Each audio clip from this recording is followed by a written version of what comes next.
Hi everybody. Before we start the story, please click the like button and subscribe to our channel. Also, tell us in the comments where you are watching from and what time it is. If you do that, YouTube will keep showing you more stories like this one.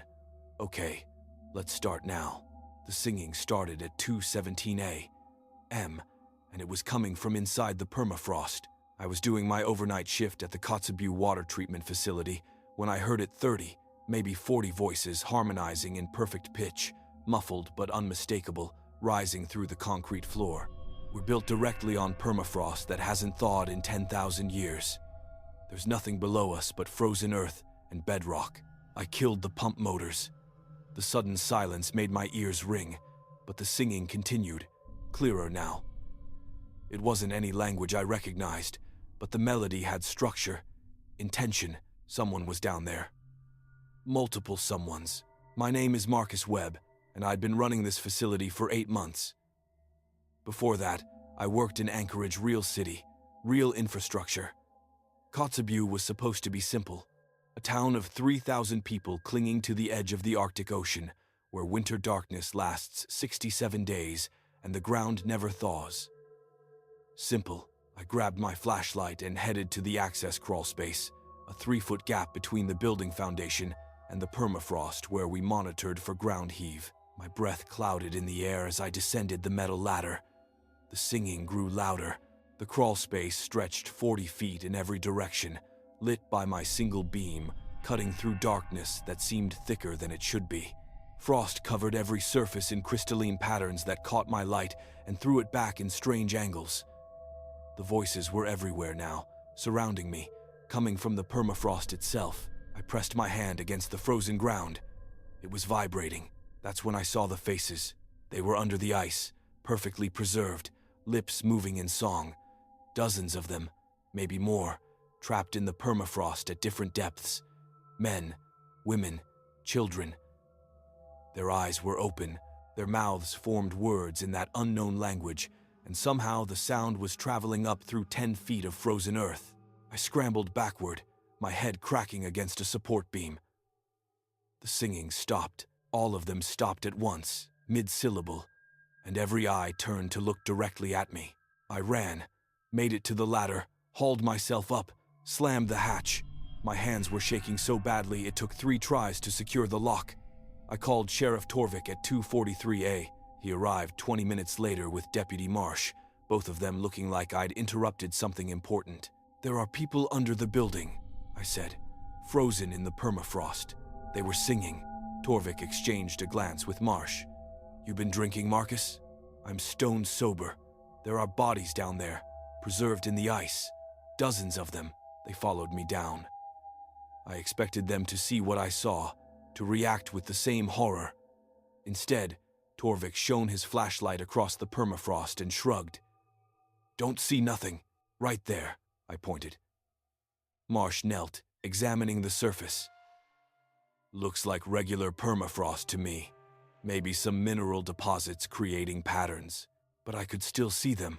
Every single face, still staring upward, mouths frozen in the shapes of that final syllable."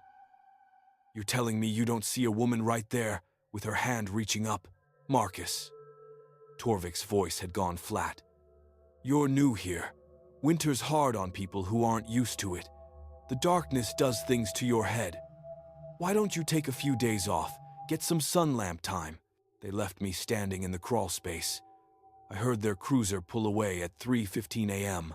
I spent the rest of my shift upstairs, door locked, every light blazing. The singing didn't resume, but I could feel them down there. At 6 a.m., I went to the Kotzebue library. The librarian, an Inupiaq woman named Mary, watched me with dark eyes as I searched through local history archives. I found what I was looking for in a collection of oral histories recorded in 1973. The interview was with an elder named Joseph Kawana, and he talked about the old village, the one that existed before Kotzebue, before white settlement. He called it Chikikitadruk. According to Joseph, the entire village vanished in 1862 during a particularly brutal winter. 247 people gone overnight. The few hunters who'd been out on the ice returned to find empty homes, cold fires, and no bodies. Search parties found nothing. It was like everyone had been erased. But there were stories.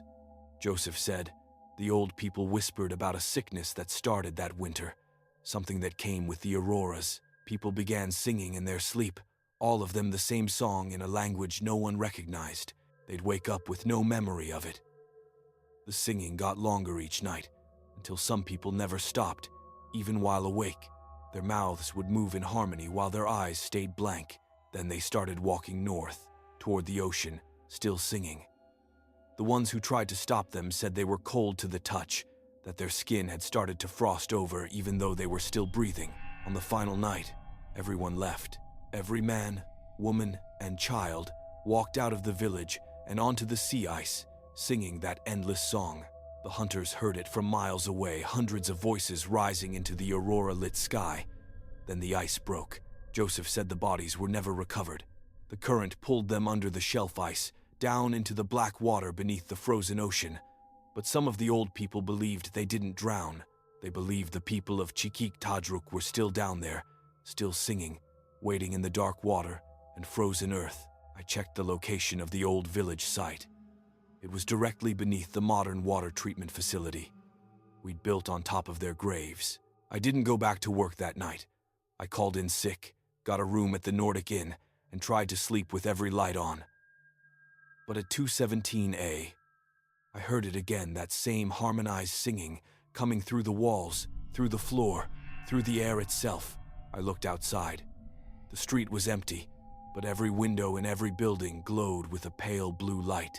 The aurora borealis writhed overhead in violent greens and purples, moving too fast, pulsing in rhythm with the singing. Shadows moved behind the lit windows, not walking, swaying, all of them in perfect unison. I got in my truck and drove. The singing followed me. It was in my radio, in the engine noise, in the crunch of snow under my tires. I made it 6 miles south on the access road before I saw them. They were standing on both sides of the road, 50 or 60 people from town, swaying in that same synchronized rhythm. Their mouths were open. Their eyes reflected my headlights like animals. As I passed, each one turned to track my movement, their necks rotating in a smooth, continuous motion that shouldn't have been possible. I recognized Deputy Marsh, the guy who ran the grocery store, the woman from the post office, all of them singing, all of them frosted with ice that glittered in my headlights. I floored it. The truck fishtailed on black ice but held the road. In my rearview mirror, the singing people didn't follow. They just watched, swaying, until I rounded a curve and lost sight of them. I made it to Nome by dawn, checked into another hotel, and slept for 14 hours. When I woke up, I had 73 missed calls from Kotzebue numbers I didn't recognize. I never answered them. Instead, I called the Regional Water Authority and quit over voicemail. I packed everything I owned into my truck and caught the first ferry to the lower 48. I left Alaska entirely, moved to Phoenix where the ground is warm and nothing stays frozen. But sometimes, on winter nights when the temperature drops, I wake up at 2:17 I wake up because I can hear it, that singing, those voices, harmonizing in a language older than memory. It's fainter now, thousands of miles away, but it's there. And I know they're still singing, still waiting in the permafrost, still looking up through the ice with those open eyes. Last week, I saw a news article. The Kotzebue water treatment facility is being expanded. They're excavating deeper, drilling through permafrost to install new infrastructure. The construction crew reported strange delays, equipment failures, workers calling in sick, someone claiming to hear singing. The project manager's name is Jennifer Oakes. I found her email and sent her a message, told her everything. Told her to stop digging, to leave it alone, to build somewhere else. She replied this morning, "Thanks for your concern, but we've been running overnight operations and haven't encountered any issues. Construction is ahead of schedule. The night crew says they've never worked on a site this quiet." Quiet. I know what that means. The singing has stopped because they're not under the ice anymore. They're in Kotzebue. They're in the town, in the homes, in the people. I'm writing this down because I need someone to know. I need a record of what's happening before it spreads, before that song makes it south, because here's what I haven't told you yet. I can feel it in my throat sometimes. Words forming that I don't recognize. A melody I never learned but somehow know. It happens when I'm falling asleep, when my guard is down. My mouth starts to move, and I hear myself harmonizing with voices that aren't there. I bite my tongue until it bleeds. The pain stops it, but it always comes back. They're still singing, and now I'm singing with them. And the worst part, the absolute worst part, is that the song is beautiful. It's the most beautiful thing I've ever heard. Part of me wants to stop fighting it, to open my mouth and let the words pour out, to add my voice to that ancient chorus. Part of me is already frozen.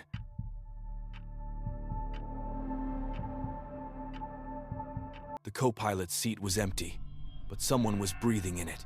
I'd been flying bush routes out of Bethel for 11 years, and I knew every sound my Cessna 208 made, every rattle, every vibration, every ping of the airframe. This wasn't the plane.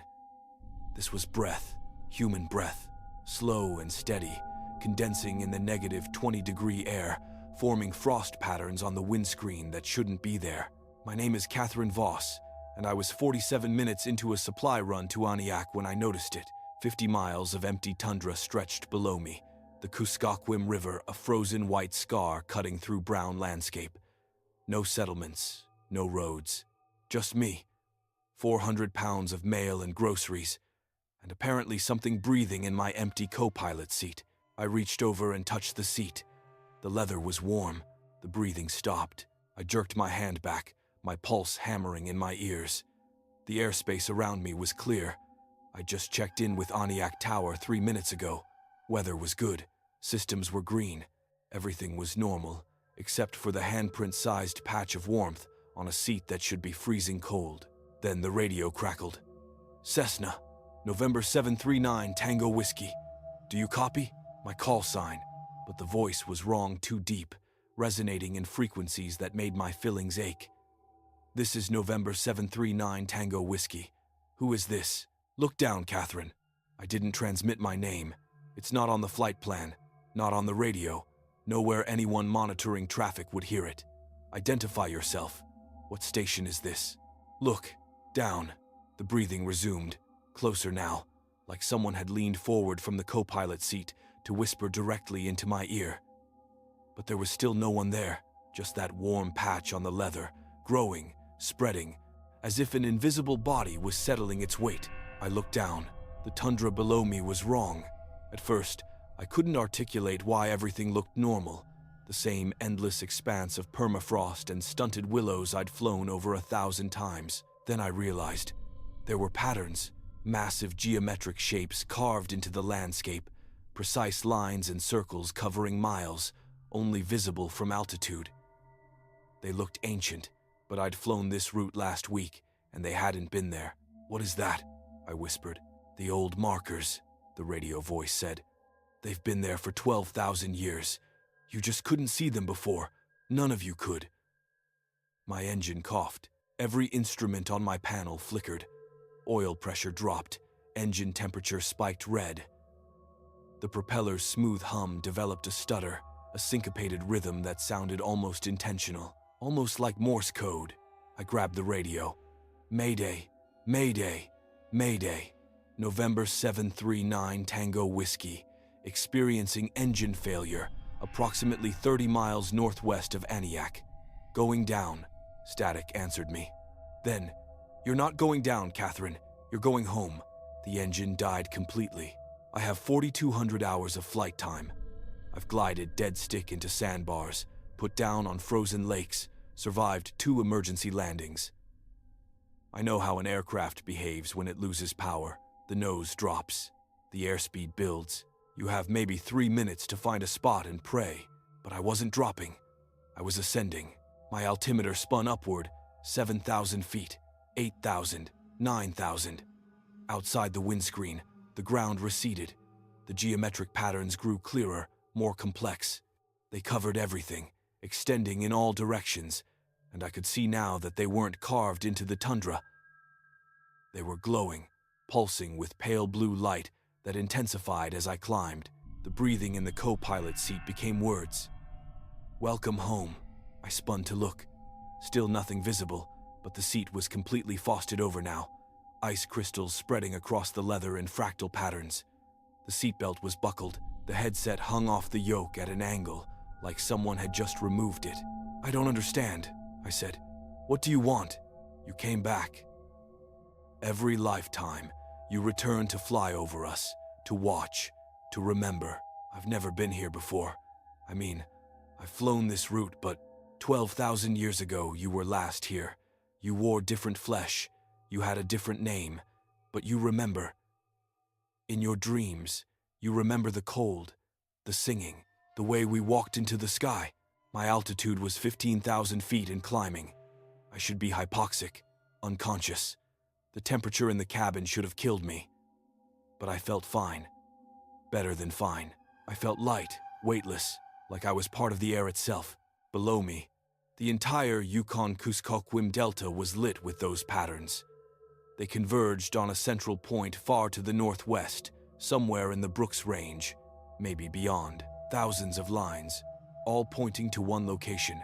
The radio crackled again, but this time it was multiple voices, dozens of them, speaking in unison. "Come home, Catherine. Come home, and remember what you were, what you'll be again." My hands moved without conscious thought. I adjusted the trim, altered my heading, pointed the nose toward that distant convergence point. The engine was still dead, but I was flying anyway, gliding on impossible thermals that shouldn't exist in winter air. That's when I saw the other planes. They appeared in my peripheral vision, matching my altitude and heading. A Piper Super Cub on my left wing, a de Havilland Beaver on my right. Behind them, more aircraft, a Cessna 206, an old Grumman Goose, a twin-engine Navajo, all of them flying in formation with me, all of them with dead engines and empty cockpits. No, not empty. I could see them now. The pilots, translucent and blue-white like ice sculptures. They sat in their seats, hands on their yokes, eyes fixed on that distant convergence point, and they were smiling. The pilot in the Super Cub turned to look at me. I recognized him. His name was Paul Hendricks, and he disappeared 7 months ago on a mail run between Galena and Nulato. Search and rescue found no wreckage, no beacon signal, nothing. They declared him lost to bad weather, but he was right there, 30 feet away, waving at me with a hand that wasn't quite solid. My radio lit up with voices, all of them transmitting at once. "Cleared for final approach. We've been waiting for you." The old ones are singing again. "Join us in the pattern. Home, home, home." I grabbed the yoke and forced it forward, pushed the nose down, fought against whatever was pulling me up. The aircraft shuddered, resisting, but I'm stronger than I look. 11 years of wrestling bush planes through Arctic storms builds muscle and stubbornness in equal measure. The altimeter began to drop. 17,000 feet. 16,000. 15. The ghost planes stayed with me, matching my descent. The pilot in the Super Cub was shaking his head now, his smile gone. He was saying something I couldn't hear, mouthing words with increasing urgency. Then, his plane started to break apart. It didn't crash, it dissolved. The wings separated into particles of ice and light, drifting backward in my slipstream. The fuselage followed, Paul's translucent body fragmenting into crystalline shards that caught the sunlight like snow. In seconds, there was nothing left but a faint shimmer in the air. The other planes were dissolving too, all of them turning to ice and vapor, their pilots screaming silently as they came apart. The voices on my radio became shrieks, inhuman wails that made my speakers distort and crack. I dove harder. 12,000 feet, 10,000. The geometric patterns below me were fading, losing their glow. The ground returned to normal tundra, empty and brown and beautifully ordinary. At 7,000 feet, my engine caught. It coughed once, twice, then roared back to life with a sound I'd never loved more. All my instruments flickered and stabilized.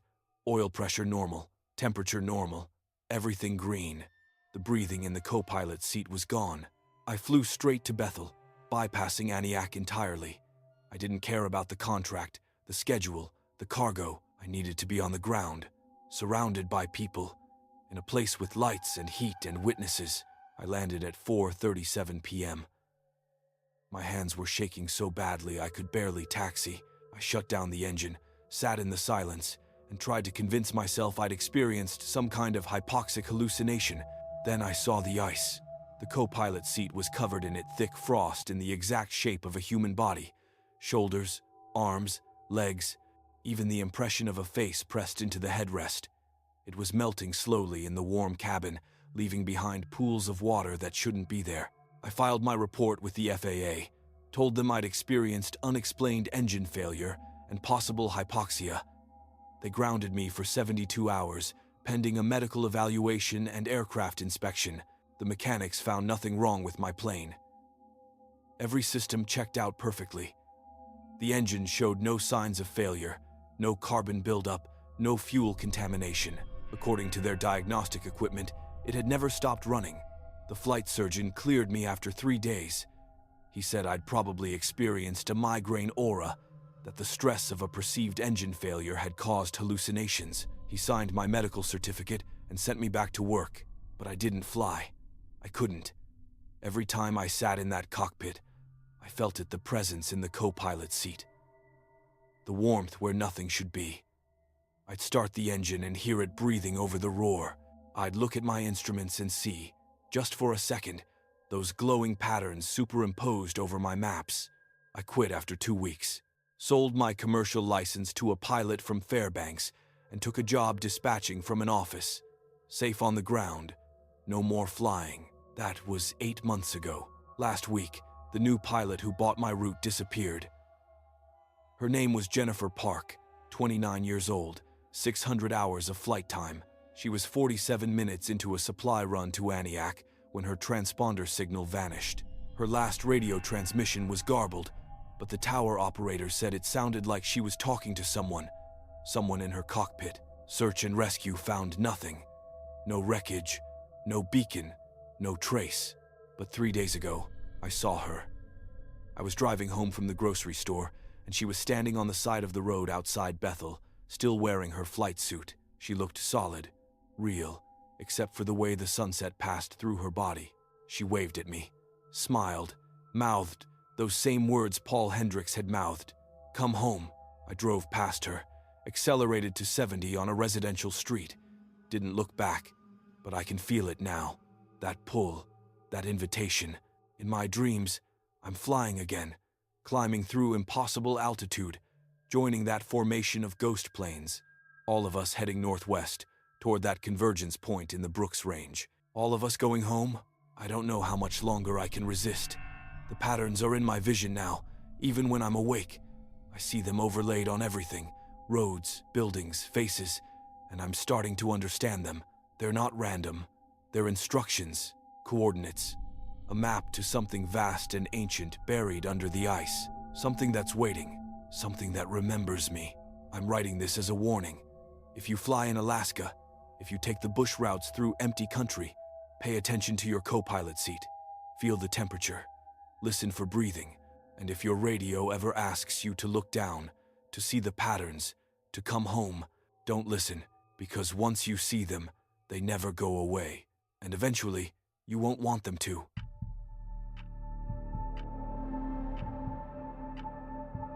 The body in my freezer had been eating the food. I noticed it on a Tuesday morning in March, standing in my garage with a shopping list and a growing sense of wrongness. The freezer was a commercial chest model, 7 cubic feet, the kind you buy when you live 80 miles from the nearest grocery store. I'd stocked it 2 weeks ago, venison, salmon, a winter's worth of supplies. Now it was half empty. My name is David Chen, and I'd been living in Chicken, Alaska for 9 months. Population of 7 in winter, maybe 20 in summer when the gold tourists show up. I'd come here for solitude after my divorce, bought an old mining cabin on 40 acres, and learned to live without other people. I'd never been good with other people anyway. I kept meticulous inventory. The salmon alone I'd caught and processed 63 pounds of king salmon in September, vacuum-sealed and dated each package. According to my log, I should have 41 pounds remaining. I had 9. The venison was worse. I'd started with a whole bull moose, 230 pounds of meat. Less than 60 pounds remained. I hadn't eaten any of it in 3 days. The freezer hummed its normal 60-cycle rhythm. Temperature gauge read -10 degrees Fahrenheit. Everything was working perfectly. The meat wasn't spoiled, it was just gone. And in its place, at the bottom of the freezer, was the body. I'd found it in February, buried in a snowdrift behind my woodshed. Frozen solid, maybe 40 years old, wearing clothes from the 1970s bell-bottom jeans, a flannel shirt, boots with the laces still tied. The face was perfectly preserved, eyes closed, expression peaceful, no signs of trauma, no identification, no explanation for how a corpse had ended up on my property. I should have called the state troopers, should have reported it, let them handle it. But the nearest trooper was in talk, 80 miles away, and I'd been drinking that night. Been drinking most nights. I didn't want questions, didn't want attention, didn't want strangers tramping through my property with their cameras and clipboards, so I put the body in the freezer. Told myself I'd deal with it in spring, when the roads cleared, when I was sober enough to explain. That was 6 weeks ago. Now someone had been eating my food, and the body was in a different position. I'd laid it on its back, arms at its sides, like putting someone to bed. Now it was on its side, curled in a fetal position, one arm extended toward the lid. The face was still peaceful, still frozen, but the hand was holding a package of vacuum-sealed salmon. I grabbed my rifle and backed out of the garage. My heart was doing double time in my chest, my breath coming in shallow gasps that clouded the March air. This wasn't possible. Bodies didn't move. Dead things stayed dead. The cold preserved them, locked them in place, made them inert and safe. I waited 20 minutes, watching the garage from my kitchen window. Nothing moved, no sounds except the wind and the distant cry of ravens. I went back with the rifle raised, flipped on every light, and approached the freezer, lifted the lid with the barrel of my gun. The body was exactly as I'd left it, on its back, arms at sides, face peaceful. The salmon package was back in its stack, vacuum-sealed and dated September 14th. I checked my security camera, a trail camera I'd mounted above the workbench, motion-activated, storing footage to an SD card. I scrolled through the previous 2 weeks. Nothing. The garage stayed empty. The freezer stayed closed. No footage of anyone entering. No animals, no wind-blown debris. Just static shots of an empty garage at various times of day and night. Then I reached February 23rd. The timestamp read 2:37 a.m. The image was grainy but clear. The freezer lid was open. The body was sitting upright inside, looking directly at the camera. Its eyes were open now, reflecting the flash in flat silver discs. As I watched, it reached out slowly, deliberately, and took a package of venison from the stack. It brought the frozen meat to its mouth and began eating through the plastic, tearing the vacuum seal with teeth that shouldn't work, swallowing meat that should be rock hard. The timestamp advanced, 2:38, 2:39.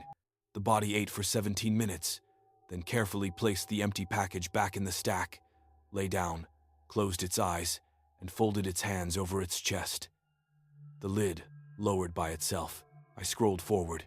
It happened again on February 26th, March 1st, March 3rd, each time at 2:37 a.m. Each time the same ritual. Sit up, eat, replace the package, lie back down. Last night's footage showed the same thing. But this time, after it finished eating and lay back down, it turned its head toward the camera and smiled. I ejected the SD card and threw it in my wood stove, watched the plastic melt and bubble. Then I went to the garage, opened the freezer, and stared at the impossible thing taking up space in my food storage. "I don't know what you are," I said, "but you need to leave." Its eyes opened. They were completely black now. No whites, no iris, just obsidian orbs that caught the fluorescent light and gave nothing back. The mouth moved, speaking without breath, voice emerging from a throat that held no air. "Can't leave." Still thawing. I fired the rifle, put 3 rounds center mass, the bullets punching through frozen flesh and out through the bottom of the freezer. Freon gas hissed from the punctured cooling lines. The body jerked with each impact, then sat up. "That was rude," it said. I ran, made it to my truck, turned the key. Nothing. Battery dead, even though I'd driven it yesterday. I tried the ATV. Dead. The backup generator. Dead. Every engine, every battery, every power source on my property was suddenly, impossibly drained. The thing from the freezer stood in my garage doorway, backlit by fluorescent tubes, swaying slightly. The bullet holes in its chest wept something that wasn't blood, clear fluid that steamed in the cold air and froze into ice crystals before hitting the ground. "You found me too early," it said. "I need more time, more warmth." It started walking toward me, not shambling like movies taught me to expect, but smooth, purposeful, getting faster with each step. The thaw fluid streamed from its wounds, and wherever it touched bare ground, things started growing. Green shoots pushed up through frozen soil, impossibly fast, reaching toward the March sun. I grabbed an axe from my woodpile and swung, took its arm off at the elbow. The limb hit the ground and immediately began sprouting roots, burrowing into the permafrost like it was soft earth. The body didn't slow down. It grabbed my throat with its remaining hand, and the cold burned worse than fire. I could feel my body heat draining into it, pulled out through my skin by something hungry, something desperate. "Just a little," it whispered. "Just enough to finish waking up." My vision tunneled. Ice crystals formed in my eyelashes, in my nasal passages, on the surface of my eyes. I was freezing from the inside out, my core temperature plummeting while spring sun shone overhead. I swung the axe again, caught it in the skull, splitting the frozen head like firewood. It let go. I fell backward, gasping, watching as the thing collapsed into pieces, head, torso, legs, all separating into component parts that hit the ground and immediately began that impossible growth. Roots, shoots, flowers blooming in real time, spreading in a radius that expanded by the second. I crawled to my woodpile, grabbed a can of chainsaw fuel, and doused the pieces. Set them on fire with a Bic lighter and watched them burn. The flames were wrong, colors green and blue and violet, and the smoke smelled like summer thunderstorms and flowers that don't grow this far north. The body burned completely. I packed what I could carry and hiked to the Taylor Highway, flagged down a tourist in a rental car, and paid him $300 to drive me to Talk. From there, I caught a flight to Fairbanks, then Anchorage, then Seattle. I never went back. The state troopers contacted me 6 weeks later. My property had been reported by a pilot flying over, said the whole 40 acres had turned into a forest overnight. Full-grown trees, dense undergrowth, flowers blooming in every color. In Alaska. Impossible, they investigated. Found my cabin intact but empty. Found the garage with a bullet-riddled freezer and scorch marks on the ground. Found my truck, my ATV, all the batteries drained. They also found 17 more bodies buried around the property. Different decades, different clothes, all perfectly preserved. All of them in fetal positions, all of them positioned around my cabin in a perfect circle. The investigator asked if I knew anything about them. I said no. I said I'd been living alone, hadn't seen anything unusual. He didn't believe me, but without evidence, without a crime beyond failure to report found human remains, they let it drop. I moved to Portland, got an apartment with neighbors on all sides, where I can hear other people living, breathing, existing, where nothing stays frozen, where the ground thaws every spring like it's supposed to. But sometimes I check the news from Alaska. I search for stories about chicken, about unexplained phenomena, about things that shouldn't be possible. Last week, I found an article. The forest around my old property is expanding, growing at approximately 10 feet per day in all directions, regardless of season. The trees are species that shouldn't exist in Alaska. Palm trees, bamboo, tropical hardwoods. The flowers bloom year-round, even in negative 40-degree weather. Scientists are baffled. The land isn't responding to herbicides, isn't following normal biological rules. It just keeps growing, spreading, consuming the tundra and replacing it with jungle. And deep in the forest, Hikers report seeing things. People standing among the trees, perfectly still, covered in frost despite the tropical plants. They don't move. They don't respond to voices. They just stand there, slowly thawing, waiting. I think I understand now. I think those bodies, all 17 of them, plus the one I found, weren't corpses. Things from somewhere else, somewhere warm, that needed to be frozen and buried, that needed time to slowly accumulate heat, to draw warmth from the soil and sun and any living thing that came close, that needed to thaw. And I helped. I brought one inside. I gave it my food, my heat, my presence. I accelerated the process. I can feel it sometimes, especially on cold nights. A coldness in my chest that shouldn't be there, like something was left behind. Like when that thing grabbed my throat, it didn't just take warmth, it left something, a seed, a piece of itself. Sometimes I wake up at 2:37 a.m., and my apartment is colder than it should be. Sometimes I find frost on my windows in summer. Sometimes, when I look in the mirror, my eyes look darker than I remember, and I'm starting to get hungry, but not for normal food. Yesterday, I bought a freezer. Commercial chest model, 7 cubic feet. I told myself it was for groceries, for meal prep, for normal reasons, but I keep thinking about how peaceful that body looked, how quiet, how patient, how cold.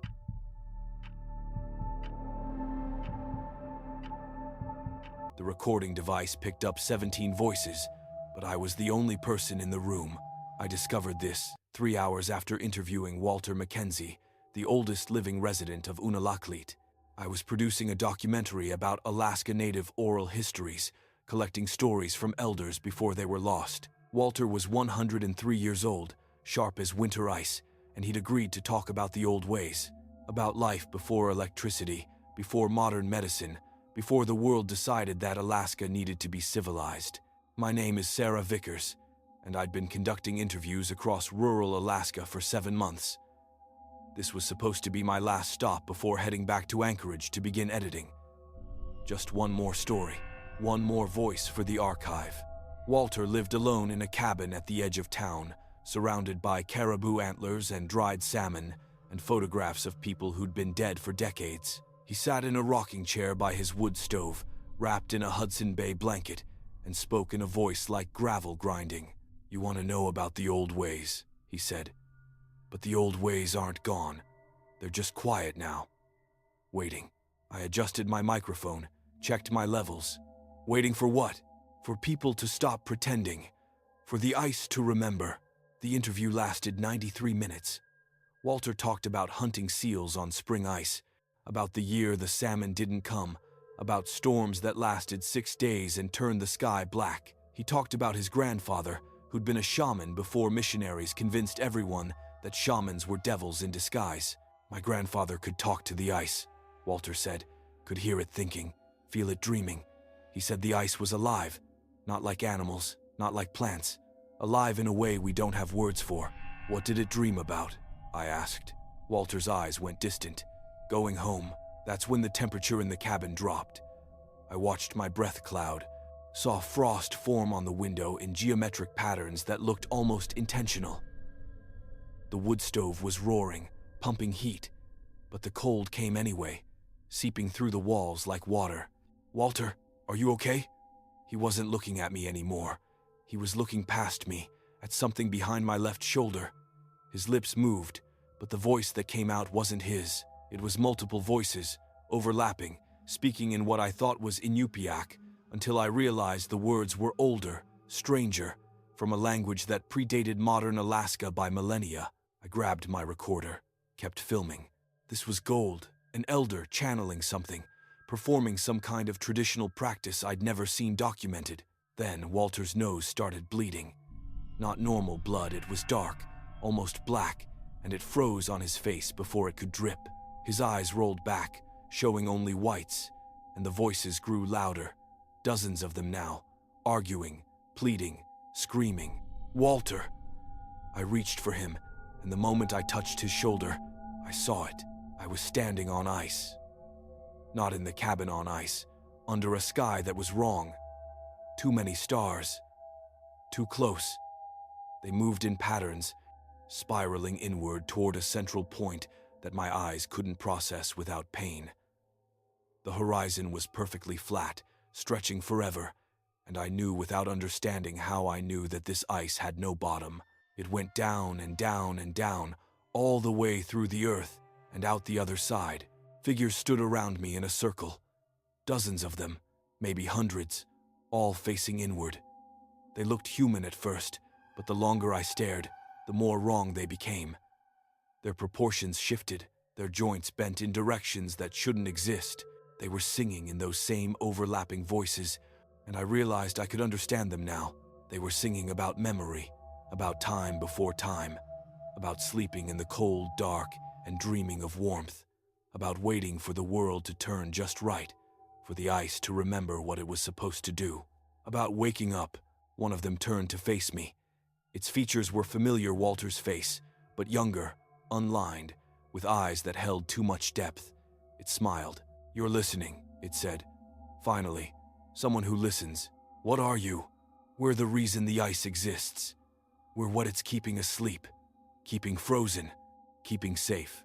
Safe from what? It leaned closer, and I could see now that it wasn't solid. Its body was made of ice crystals, infinitely complex, fractal patterns repeating at every scale. Not safe from, safe for. The ice is protecting you, keeping us locked away until the world is ready. Ready for what? For us to go home. For the thaw. I was back in the cabin. Walter was slumped in his chair, unconscious, frost covering his face like a death mask. I checked for a pulse, faint, irregular. I called 911, gave them the address, performed CPR until the EMTs arrived. They took him to the clinic. He died 2 hours later. Heart failure, they said. Common in centenarians. Peaceful passing. I packed my equipment and drove back to my hotel. Sat in my room with the lights on and tried to process what I'd experienced. Hypoxia. Maybe carbon monoxide from the wood stove. Psychological projection from spending too long in isolation. There were explanations. There had to be explanations. Then I listened to the recording. My voice came through clearly, asking questions. But Walter's responses, they weren't his voice. They were 17 distinct voices, speaking simultaneously, overlapping in impossible harmonies. I could distinguish individual speakers if I focused. A woman's voice, a child's, an old man's. Something that might have been male or female, or neither. They spoke English, Inupiaq, and that older language, all at once, the words layering and resonating in ways that made my recording software glitch. I isolated the audio, ran it through a spectrogram. The waveforms were wrong. They showed patterns no human voice should produce, frequencies too low, too high, harmonics that shouldn't exist, and underneath everything, a pulse. A rhythm like breathing, regular and patient. The pulse was still there when I stopped playback. I realized it was coming from my laptop speakers. No, from the walls, from the floor, from the air itself. The entire hotel room was resonating with that slow, patient breathing. I ran, grabbed my keys and equipment, and got in my car. Drove through Unalakleet at 3 a.m, past sleeping houses and darkened storefronts toward the highway south. That's when I saw them. They stood along the road, 50 or 60 people, all facing the ice. The frozen Bering Sea stretched westward, white and empty under the stars. The people didn't move, didn't acknowledge my headlights. They just stood there, breath steaming, watching the ice. I recognized some of them from town. The woman who ran the gas station, the kid who'd helped me load equipment, a teacher I'd interviewed last week, and Walter. Standing with the others, wearing his Hudson Bay blanket, very clearly not dead. He turned as I passed, and his eyes caught my headlights. They reflected like an animal's, flat silver discs. He smiled and waved. I didn't stop. I drove straight through, 70 miles per hour on black ice, not caring if I crashed. Made it to Shaktoolik by dawn, then Elim, then Nome. Caught a flight to Anchorage and locked myself in my apartment. I tried to delete the interview. Formatted the SD card, shredded it, burned the pieces. But the audio was already in my backup drives, in my cloud storage, corrupting every copy. The 17 voices spread through my files like a virus, overlaying themselves on every recording I'd made. 73 interviews, 7 months of work, all of them now contaminated with those harmonizing voices. I brought my drives to a digital forensics expert. He isolated the audio, traced its source. The files aren't corrupted. They've been added to. Like someone went through and overdubbed these voices onto every track. But the metadata shows no editing. According to this, these voices were always there. That's impossible. Yeah. He looked uncomfortable. You want my advice? Scrap the project. Don't publish any of this. Why? Because I played the files for 30 minutes, and now I can't stop hearing them. They're in my head, these voices, and they won't shut up. They're saying things I don't understand in languages I don't know, but somehow I understand anyway. He pulled out his earbuds and threw them across the room. They're saying the ice is dying. They're saying it's almost time. They're saying thank you for listening. I haven't published the documentary. I destroyed every copy I could find, canceled the project, refunded the grant money. But I still hear them.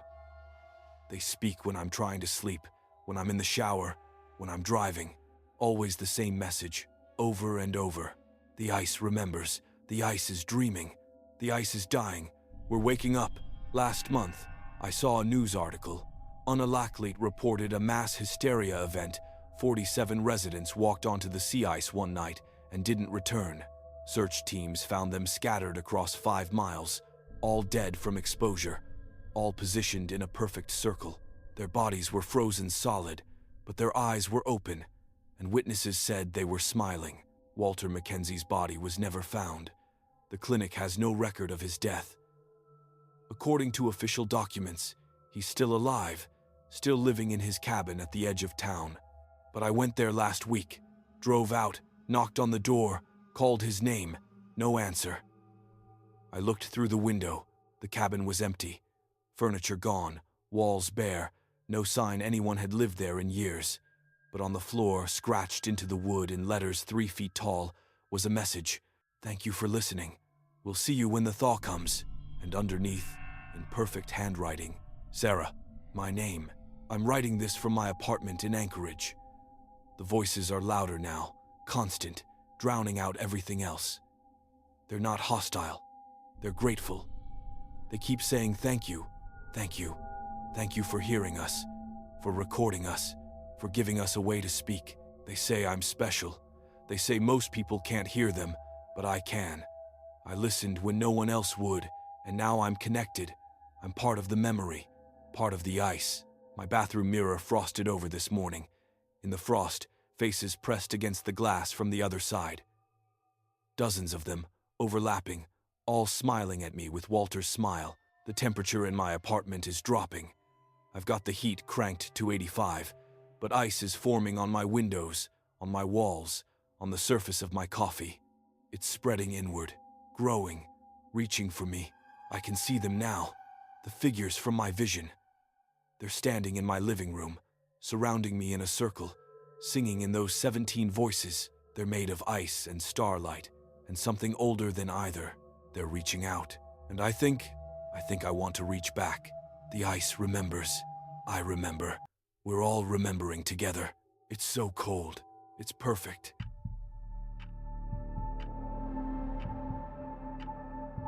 The population count was wrong by exactly 147 people, and they were all living in houses that didn't exist. I discovered this on my 3rd day conducting the census in Tuntutuliak, a village of 372 people on the edge of the Yukon Delta. I was going door to door with my tablet and clipboard, marking addresses, counting residents, fulfilling my federal obligation to document every person in America. My name is Marcus Williams, and I'd taken this job because it paid $15 an hour and let me travel.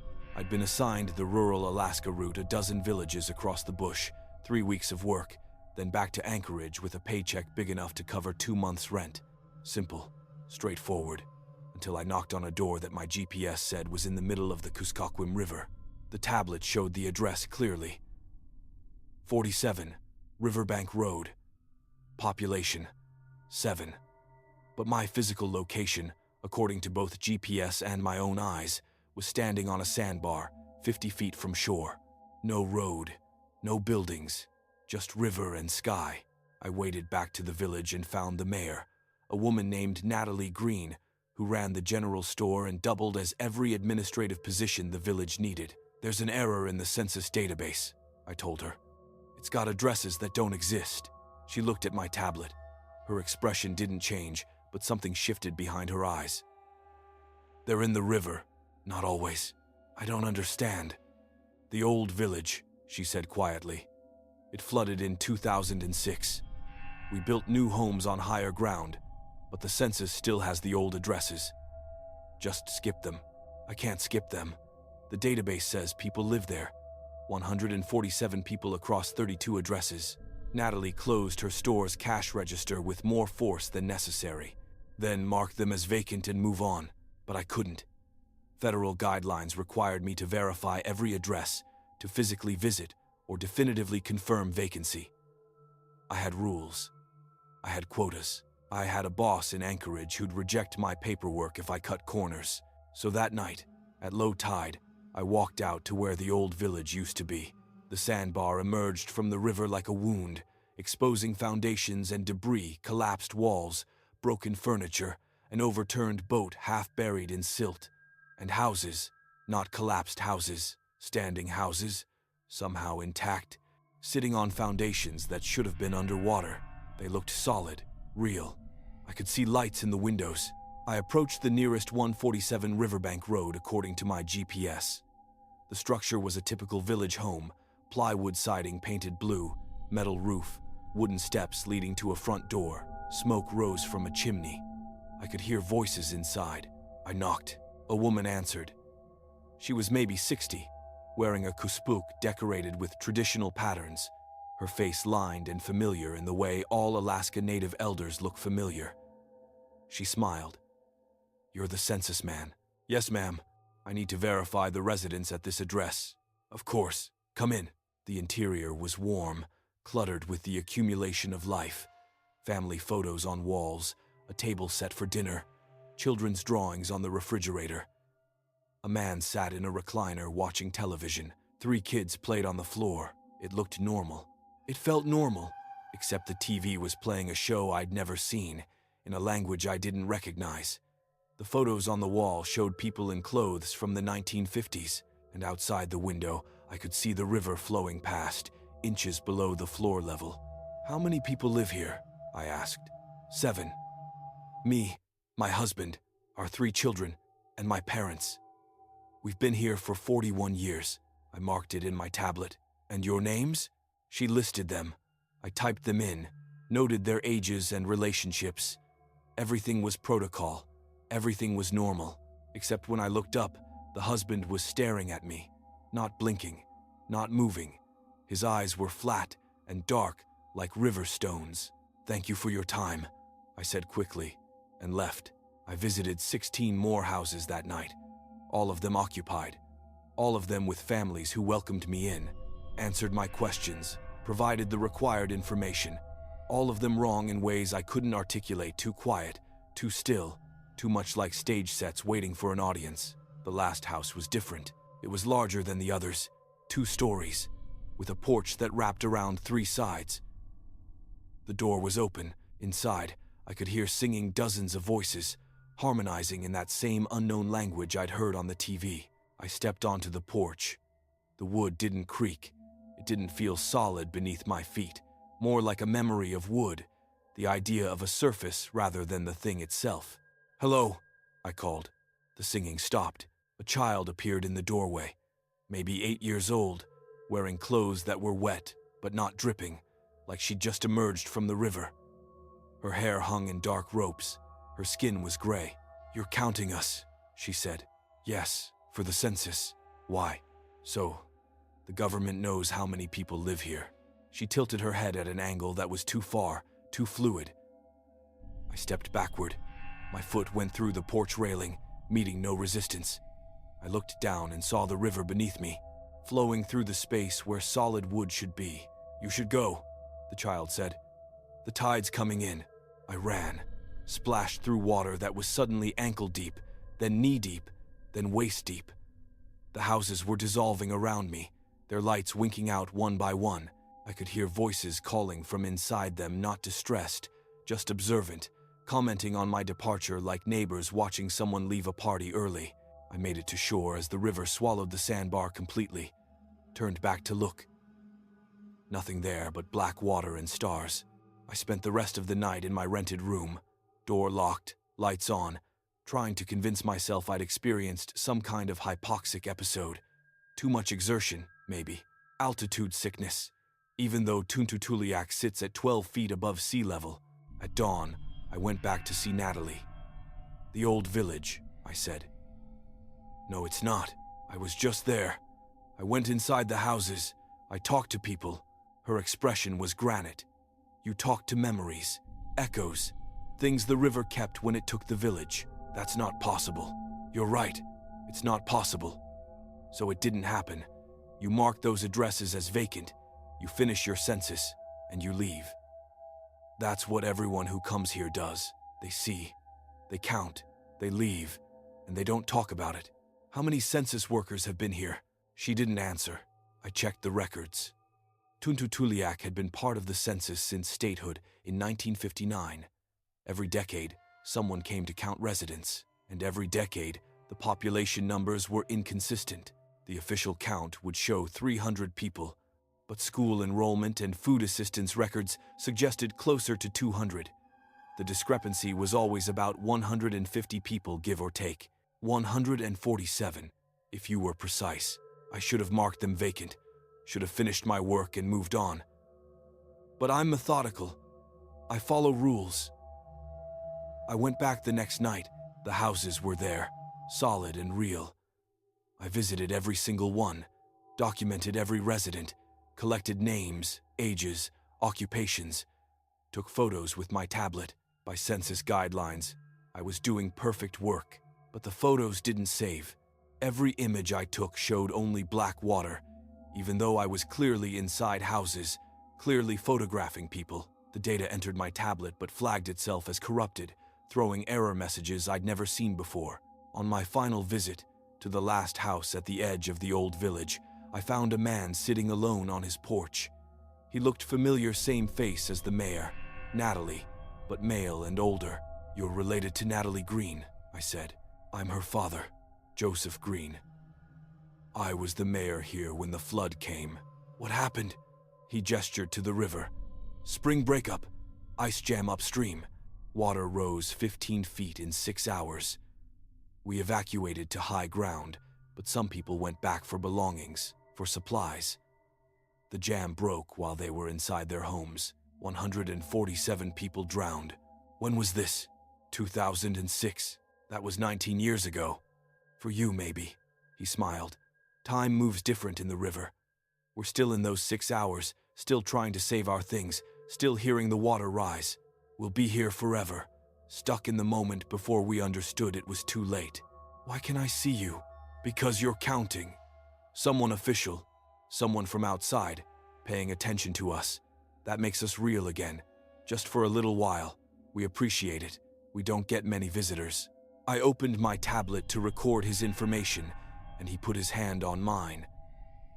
His touch was cold and wet, and where his skin contacted mine, I could see water rising, black and fast, carrying ice chunks the size of cars, smashing through windows and doors.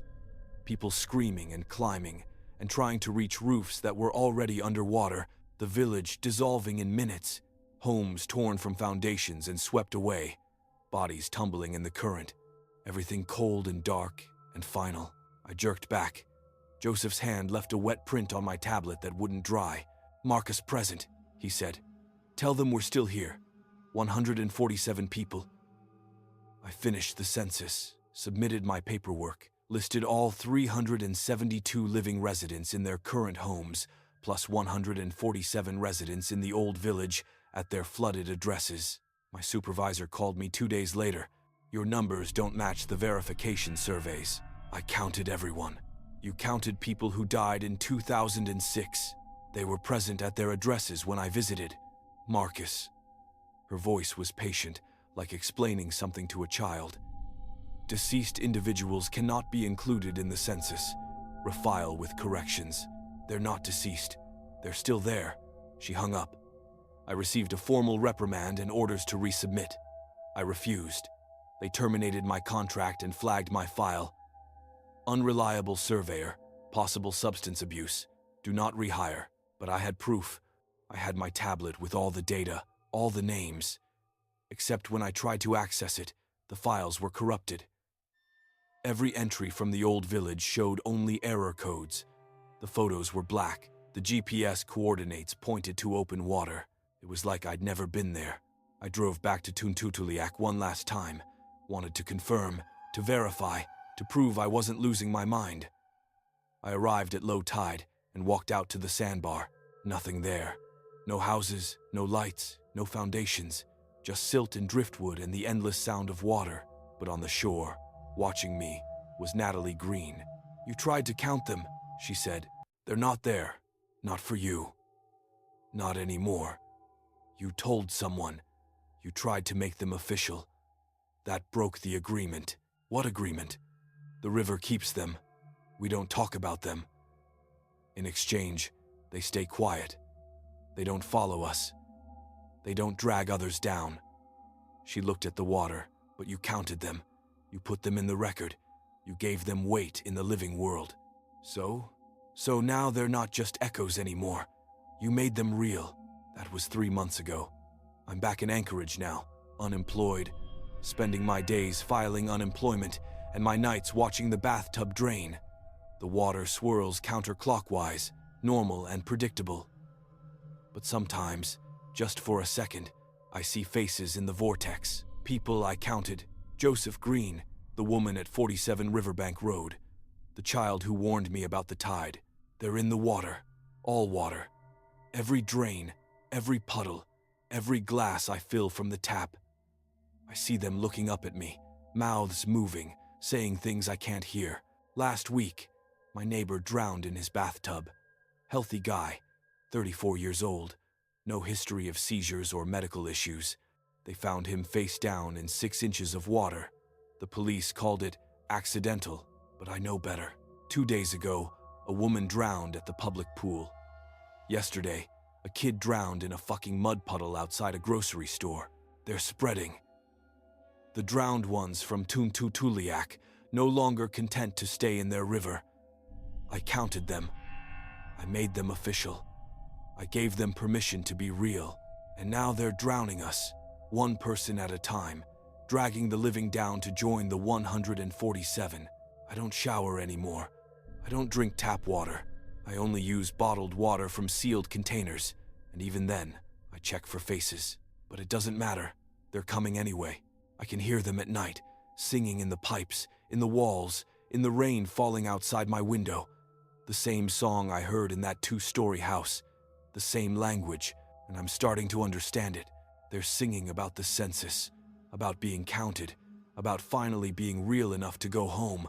And home, they say, is everywhere the water goes.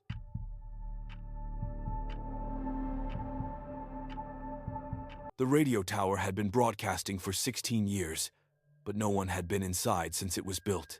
I learned this on my first day as a technician for Arctic Communications, standing in the parking lot of our Prudhoe Bay facility while my supervisor explained my route. His name was Glenn Hatcher, 20-year veteran, face like weathered leather. Tower 17 needs a firmware update, he said, handing me a work order. Standard job.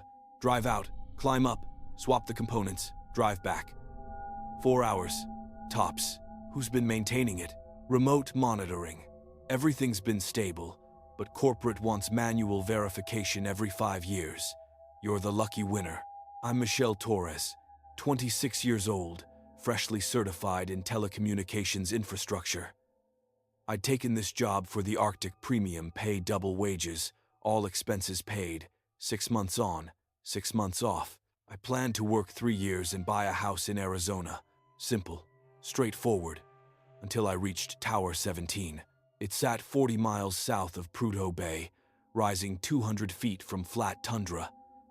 Ice covered every surface, and the access road was barely visible under snowdrift, but the tower itself was pristine, no structural damage, no corrosion, maintenance ladder clear of ice despite sitting in the Arctic for 16 years. Impossible. Everything corrodes up here. Salt air, temperature swings, ice expansion. Metal doesn't last unless you constantly maintain it. I parked my truck and checked my radio. Glenn, I'm on site. Tower looks weird. Weird how? Too clean. Like someone just built it yesterday. Static crackled for 5 seconds. Just do the update and get back. Weather's moving in. I climbed. The ladder was cold enough to burn even through insulated gloves. At 120 feet, I reached the equipment platform, a metal cage housing the broadcast antenna, power systems, and control interface. The equipment was running. Green lights, normal temperature readings, power draw consistent. But when I opened the control panel, I saw something that made my certification feel worthless. The components inside were wrong. Not wrong like damaged or outdated, wrong like technology that shouldn't exist. Instead of the standard circuit boards and processors, I was looking at what appeared to be crystalline structures, geometric patterns that pulsed with faint bioluminescence. They were organic and mechanical simultaneously, growing out of the metal housing like frost but warm to the touch. I took photos. My phone's camera couldn't focus properly, like the structures existed in slightly different dimensions than everything else around them. Glenn, we have a problem. No response. I checked my radio dead. No static, no hiss, just silence. My phone showed full signal but wouldn't place calls. The tower was broadcasting something. I could feel the electromagnetic radiation as a pressure against my skull. But when I checked the frequency, it wasn't on our assigned bandwidth. It was operating at 1.42 gigahertz, the hydrogen line, the frequency astronomers use to search for extraterrestrial signals. Someone had converted a cellular tower into a deep space transmitter. I should have climbed down, should have driven back, and reported this to someone who'd know what to do. Instead, I plugged my diagnostic tablet into the control interface. The screen filled with data, not error codes or system logs, text in English, formatted like a transmission log. Day 1, signal sent, no response. Day 17, signal sent, no response. Day 89, signal sent. Possible echo detected, unconfirmed. Day 334, signal sent, echo confirmed. Response received, unintelligible. Day 1847. Regular communication established. They are listening. The log continued for 16 years. 5,840 entries. Every single day, someone, something, had been using this tower to broadcast into space. And for the last 14 years, something had been answering. I scrolled to the most recent entry, dated today. Day 5,840. Communication continuing. Translation matrix improving. They understand location now. They understand coordinates. They're asking where we are. Then, added 6 hours ago, we told them. My hands were shaking so badly I nearly dropped the tablet. I disconnected it, backed away from the control panel. The crystalline structures pulsed faster, their light intensifying. That's when I heard the sound. It came from above, from the sky, from everywhere, a low-frequency throb that I felt in my bones before I heard it. It wasn't mechanical, it was organic, rhythmic, like a heartbeat magnified 1,000,000 times. The aurora borealis appeared overhead, but wrong. It wasn't flowing in curtains like it should. It was geometric, forming patterns that hurt to look at, angles and shapes that my brain couldn't process. They aligned with the tower, pointing down at me like an arrow, like a finger, like attention. I climbed down, fell the last 10 feet, landed in snow that should have broken my legs, but somehow didn't. Got to my truck and turned the key. Nothing. Battery dead. Starter clicking uselessly. Every electronic system drained. The heartbeat sound grew louder. I could see it now. See the air vibrating in waves that distorted reality, made the landscape ripple like water. And in those ripples, shapes. Massive shapes, descending through the atmosphere, still miles up but approaching fast. I ran, made it maybe 200 yards before the light hit me. Not the aurora, something else.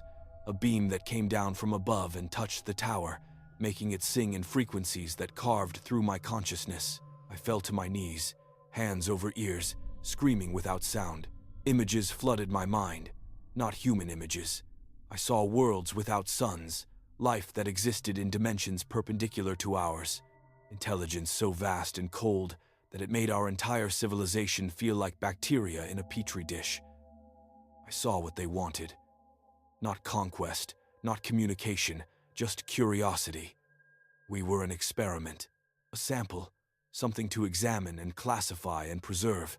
I saw what the tower had been doing, broadcasting our location, our composition, our vulnerabilities, telling them where to find us. The light released me.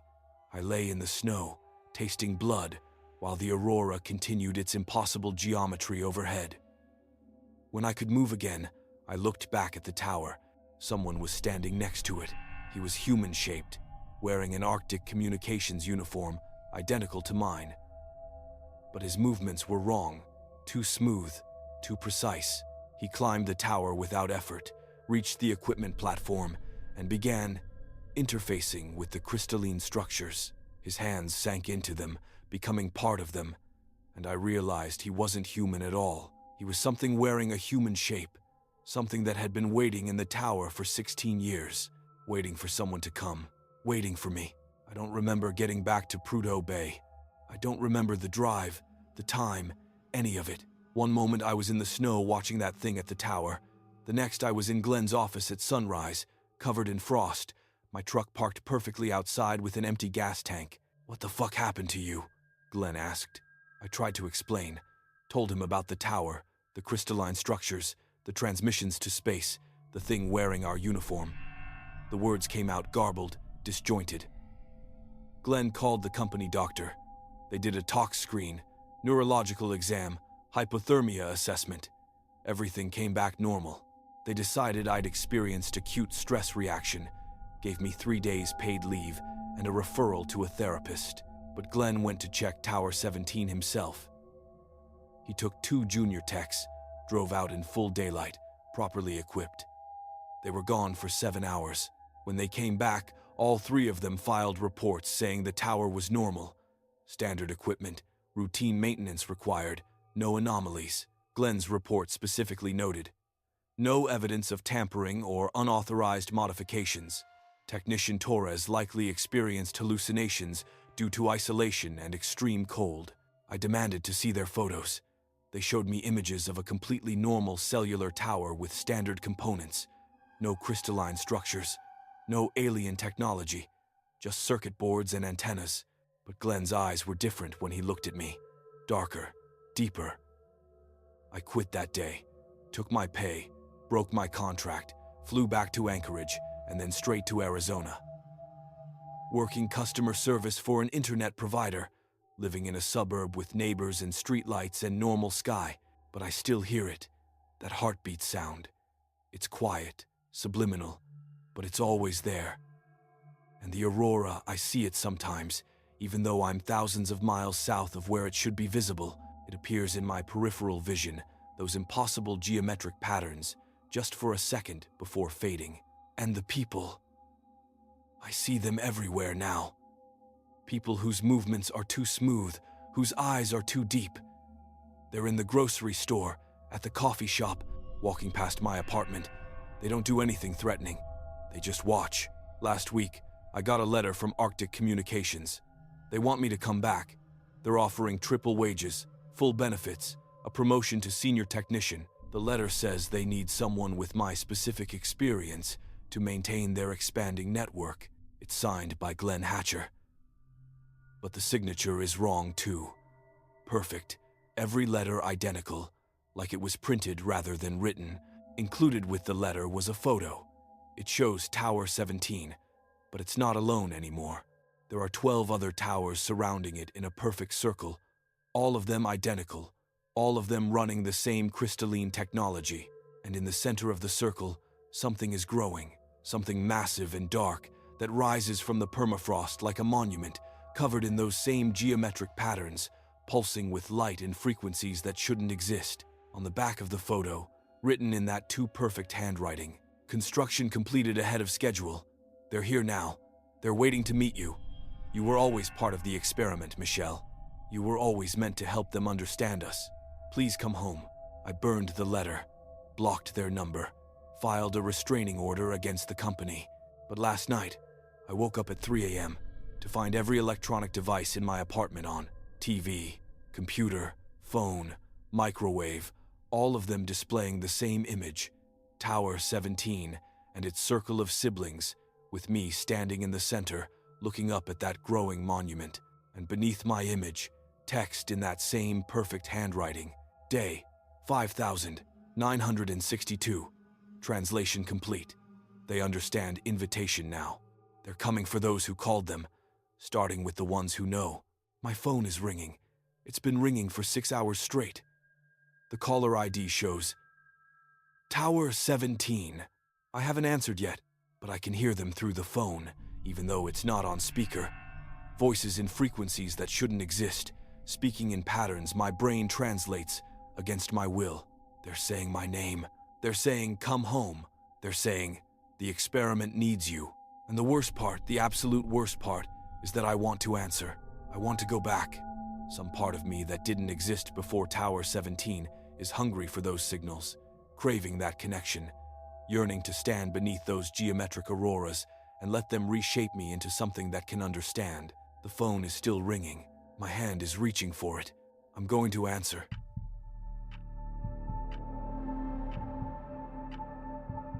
Mrs. Kowalski's tomatoes were growing in January, and they were screaming.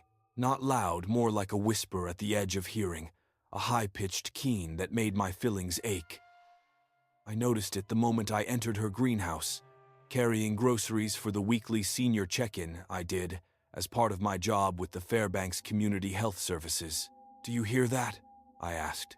Mrs. Kowalski smiled from her wheelchair, surrounded by impossible vegetation. The greenhouse was attached to her house, a 30 by 15-foot structure heated by propane and insulated against the negative 40-degree weather outside. That part was normal. What wasn't normal was the jungle growing inside it. Tomatoes hung in clusters, ripe and red, and far too large. Zucchini sprawled across the floor, vines thick as my wrist. Something that looked like a pumpkin had grown to the size of a compact car, and flowers I didn't recognize half of them. Blooms in colors that seemed to shift when I looked directly at them, petals that moved without wind. "Your garden is remarkable," I managed. "Thank you. I started it in September. They grow so fast now. My name is Robert Chen, yes, same last name as the guy from Chicken. No relation, and I'd been working home care for 11 months. Mrs. Kowalski was 83, living alone since her husband died, dependent on monthly visits to monitor her health and deliver supplies. She'd always been a gardener, but this was impossible. You don't grow tropical plants in interior Alaska. You don't grow anything in January except mold. "What's your secret?" I asked, moving between rows of vegetation that shouldn't exist. The permafrost thawed last summer. Under my foundation, created a warm spot in the soil. She wheeled closer to a tomato plant and stroked its leaves with arthritic fingers. I planted seeds and they grew. They're very grateful. Grateful for being awakened. They'd been sleeping for a long time. The screaming intensified. I realized it was coming from the tomatoes themselves, their fruit vibrating with that same high-frequency keen. I reached out to touch one, and it was warm, not sun-warm, blood-warm, pulsing like it had a heartbeat. I jerked my hand back. "Mrs. Kowalski, I think we should get someone to look at these plants. Maybe a botanist. Or they're fine. They're perfect. They just need to finish growing." "Finish growing into what?" She turned her wheelchair to face me fully, and her eyes were wrong. Not diseased or damaged. The pupils were too large, too dark, like looking into wells, into what they were before the ice came. Before your species decided this land should be frozen. I backed toward the door. I need to go. I'll come back next week with your groceries. Robert. Her voice had changed, deepened, resonating with harmonics that made my ribcage vibrate. You can't leave. They've already planted their seeds in you. My nose started bleeding. I ran, made it to my car, locked the doors, drove 3 blocks before I had to pull over and vomit. When I wiped my mouth, the tissue came away covered in something green and fibrous. Not blood plant matter. I'd thrown up plant matter. I drove straight to the hospital. They did a full workup, blood work, CT scan, chest x-ray. Everything came back normal. The doctor said I'd probably inhaled spores from Mrs. Kowalski's greenhouse, that I should avoid enclosed garden spaces and take antihistamines. But that night, I woke up itching. My arms were covered in a rash, small red bumps that clustered along my veins like they were following my circulatory system. I took a shower, scrubbed until my skin was raw. The bumps didn't fade. They grew, rising into welts, then splitting open. Green shoots emerged from the splits. Tiny leaves, growing from inside my arms, pushing through my skin. I used tweezers to pull them out. They came up with roots attached, thread-like structures that had burrowed into my muscle tissue. The wounds didn't bleed. They oozed clear fluid that smelled like fresh-cut grass. I extracted 19 shoots from my left arm alone. Each one screamed when I pulled it that same high-frequency keen I'd heard in Mrs. Kowalski's greenhouse. I called in sick for 3 days, spent them monitoring my body, extracting shoots as fast as they appeared. They grew faster each day. By day 3, I was pulling out shoots every 2 hours. They appeared on my chest, my back, my legs. One started growing from my scalp. On day 4, I went back to Mrs. Kowalski's house. The greenhouse had expanded. It wasn't possible I'd seen the structure's dimensions, but it was now twice the size, extending into spaces that should have been her living room and kitchen. The glass walls were opaque with condensation, and I could see shapes moving inside, large shapes. I knocked on her door. No answer. I tried the handle unlocked. Inside, the house had been consumed. Vines covered every wall, roots had torn through the floor, and mushrooms the size of trash cans grew in clusters along the hallway. The air was thick with spores that caught the light like snow. Mrs. Kowalski? In here, dear. Her voice came from the greenhouse. I followed it, pushing through vegetation that reached for me with prehensile vines. The tomato plants had grown into trees, their trunks thick and gnarled, fruit hanging like ornaments. The pumpkin had tripled in size and split open, revealing not seeds, but something that looked organic and architectural, a structure made of plant matter, pulsing with bioluminescent veins. Mrs. Kowalski sat in the center of it all. She wasn't in her wheelchair anymore. She was part of it, her body fused with vines that entered her skin and emerged elsewhere, connecting her to every plant in the greenhouse. Her legs, which hadn't worked in 15 years, were now wrapped in woody growth that extended into the soil. She looked peaceful. It started when the permafrost thawed, she said. 5 feet down, under my foundation, the ice melted for the first time in 10,000 years. And what was frozen there woke up. What was frozen there? Seeds. Spores. The genetic memory of what grew here before the Ice Age. Before humans. This land wasn't always tundra, Robert. 40 million years ago, it was rainforest. And the things that grew then were conscious. They thought, they remembered, they planned. The shoots in my arms pulsed in rhythm with her words. You infected me. I gave you a gift. You'll understand soon. The transformation is beautiful. You stop being alone. You join something older, something patient, something that remembers when the world was warm and green. One of the vines detached from her body and reached toward me. It moved with intention, questing, seeking. Let it complete, Mrs. Kowalski whispered. Let yourself grow. I ran, again, crashed through the greenhouse door, fell into snow that burned against the shoots in my skin. Got to my car and drove to the emergency room. I'm growing plants, I told the triage nurse. Inside my body, they're spreading. She looked at my arms. The shoots were visible now, green sprouts emerging from my skin like I was a garden bed. Her expression didn't change. "Wait here." She never came back. I sat in that waiting room for 4 hours while staff walked past, glancing at me, whispering to each other. Finally, a doctor approached. His name tag said, Dr. Hendricks. His eyes were the same as Mrs. Kowalski's, too dark, too deep. "Robert," he said gently, "I understand you're experiencing distress. I'm growing plants. I see that. It's quite remarkable. You're one of the early ones. Most people don't show visible growth for weeks." "What?" He sat next to me, close enough that I could smell earth and chlorophyll on his breath. "The thaw has been happening across Alaska for 3 years. Accelerating. Every time permafrost melts, it releases what was frozen there. Most of it's carbon and methane. But some of it," he smiled, "some of it is seeds. Very old seeds. Very patient seeds." "How many people? In Fairbanks?" "Approximately 40% of the population is hosting growth. Statewide, maybe 20%. It's exponential now. Every person we seed becomes a garden, and every garden produces spores, and every spore finds new hosts." I stood. He grabbed my wrist, and where his hand touched my skin, I felt roots burrowing deeper, accelerating their growth. "Don't fight it," he said. "The transformation is inevitable. Alaska is remembering what it was. We're helping it remember." I tore free and ran. Out of the hospital, into the parking lot, and stopped. Every person I could see had them. The shoots, the green growth. Some were early stage like me, just a few visible sprouts.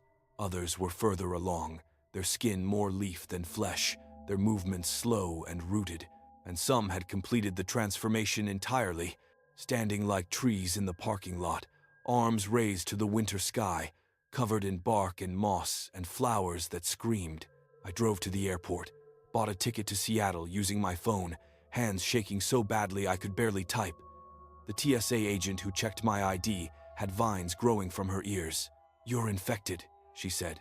Not accusatory, just observant. "I'm leaving. It won't matter. The spores are in your lungs. They're already in Seattle, in Portland, in Vancouver. The thaw is everywhere. Permafrost exists. We're all gardens now. We're all going home to the green." I flew anyway. Spent 6 hours on a plane, feeling the growth accelerate. By the time we landed in Seattle, I had roots emerging from the soles of my feet. They curled inside my shoes, seeking soil, desperate for earth. I checked into a hotel, locked the door, filled the bathtub, and tried to drown the roots, to poison them with bleach, to cut them out with nail clippers. Nothing worked. They grew back faster, angrier, and the screaming in my head intensified until I couldn't think, couldn't focus on anything except the need to plant myself. That was 9 weeks ago. I'm in a park now. Discovery Park, North Seattle. I found a quiet spot under cedar trees, far from the paths, and I've been here for 6 days. My feet are rooted. I can't move them anymore. The roots go down 3 feet, maybe more, finding nutrients in soil that hasn't frozen in 10,000 years. The transformation is accelerating. My skin has turned rough, bark-like. Leaves sprout from my shoulders and back. I photosynthesize. Now I can feel sunlight converting to energy, can sense water moving up through my roots and into my body. I don't need food anymore. Don't need water. Just light and soil and time. I'm writing this on my phone, typing with fingers that are stiffening into branches. This is my last chance to warn anyone who'll listen. The plants aren't hostile. They're not evil. They're just alive. And they remember when the world was theirs. They remember the warm epochs, the green eras, the time before ice and humans. And they're coming back. Alaska is changing. The permafrost is releasing them. The thaw is spreading their seeds across the northern hemisphere. And everyone who breathes in their spores becomes a carrier, a garden, a vector for transformation. You can't stop it. You can't kill what's already been dead for millions of years. You can only join it. I don't feel pain anymore.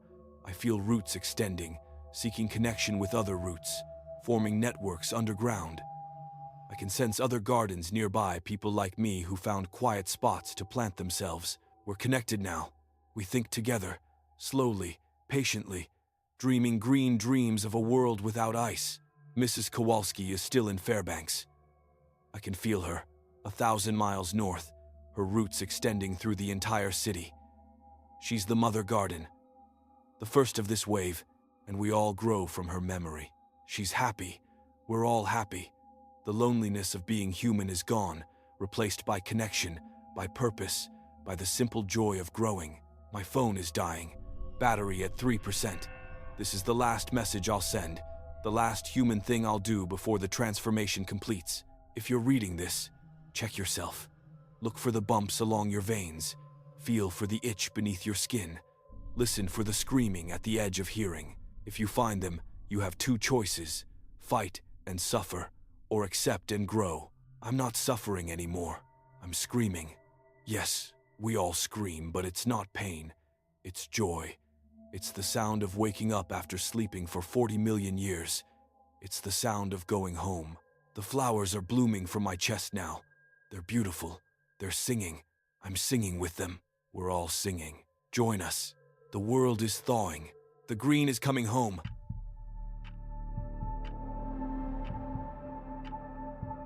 The tire tracks on the Dalton Highway led both directions from a car that was still parked. I found this at mile marker 243, 3 hours north of Fairbanks, on my second week driving fuel tanker for Arctic Logistics. The vehicle was a Honda Civic, absolutely wrong for this environment, sitting on the shoulder with its hazards on. Fresh snow covered the hood, maybe 6 hours worth, but the tire tracks were clear. They approached from the south, stopped at this exact spot, then continued north, and separately continued south, like the car had duplicated itself and driven away in both directions. My name is Curtis Black, and I'd been driving ice roads for 3 months. The Dalton is the loneliest highway in America, 414 miles from Fairbanks to Prudhoe Bay, most of it unpaved, all of it deadly. I was hauling 8,000 gallons of diesel, making the run twice a week, and I'd seen plenty of abandoned vehicles. People underestimate the Arctic. They die for it, but this was different. I stopped my rig and walked to the Civic. Driver's door unlocked, keys in the ignition, phone on the passenger seat, dead battery. Registration showed a name, Amanda Chen, Anchorage address. The car was a rental from 3 days ago. No blood, no signs of struggle, just an empty vehicle that apparently existed in 2 places simultaneously. I grabbed my CB radio. This is Arctic 73 calling any station.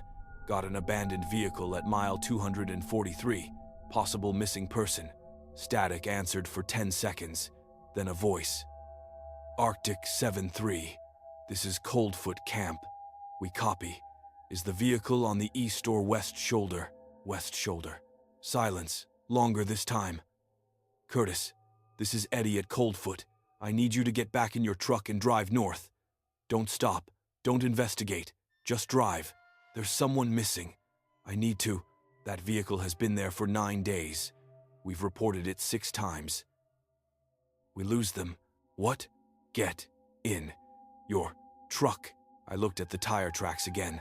They were sharp, clear, recent, not 9 days old, and I could see now that there were other tracks beneath them, older tracks from different vehicles, all showing the same impossible pattern, arriving from one direction, departing in both. I got in my truck, put it in gear, started driving north. In my mirror, I watched the Civic recede. Then I watched something stand up next to it, human-shaped, but wrong, too tall, proportions stretched, arms that hung to its knees. It stood in the exact spot where the driver should have been, facing south, completely still despite the 50-mile-per-hour wind. I accelerated to 60. The road conditions were shit ice and snow over gravel, but I didn't care. I kept my eyes forward, on the white line disappearing under my wheels, refusing to look at my mirrors. I made it to Coldfoot Camp 2 hours later. Eddie met me in the parking lot, his face grim. How did you know? Because you're here. People who don't look back never make it to the next stop. They disappear between mile markers, and we find their vehicles later. Same pattern. What is it? Eddie lit a cigarette with shaking hands. No one knows. Started last March when a geology team was doing permafrost surveys. They set up camp at mile 243, started drilling, found something 30 feet down. Their report said, biological material, origin unknown. They took samples, documented the site, and drove away. 2 vehicles, one going north to Dead Horse, one going south to Fairbanks. That's normal. Yeah, except they were all in the same truck. 7 people, one F-350, and somehow they drove in opposite directions simultaneously. We found the truck 3 days later, parked exactly where that Civic is now. All their equipment inside, 7 sets of tracks leading away from it into the tundra, but only 3 sets came back. What happened to the other 4? They were in the truck, all 7 of them, but also only 3 of them. Depends on who you ask. He took a long drag.